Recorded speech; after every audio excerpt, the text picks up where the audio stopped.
fabrici Eder Pro u Bubanj Potoku policija je potpuno blokirala put jer se, kako nezvanično saznajemo, strahuje od novih eksplozija.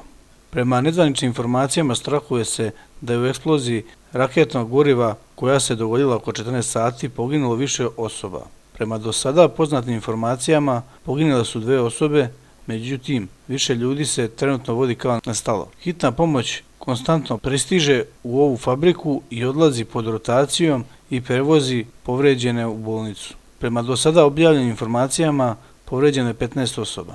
Na lice mjesta oko 15 sati stigao je i Veselin Vesko Milić, načelnik policijske uprave za grad Beograd. Kako javlja reporter Blica, na licu mjesta su počele da se okupljaju porodice radnika zaposlenih u fabrici. Okupljeni strahuju za živote najmilijih, međutim policija nikome ne da prilaz. Put do fabrike je sada potpuno blokiran jer se očekuju nove eksplozije. Policija upozorava novinare i rodbinu da se sklone što dalje jer će biti još eksplozija. Marica prati novinare što dalje od prilaza fabrici.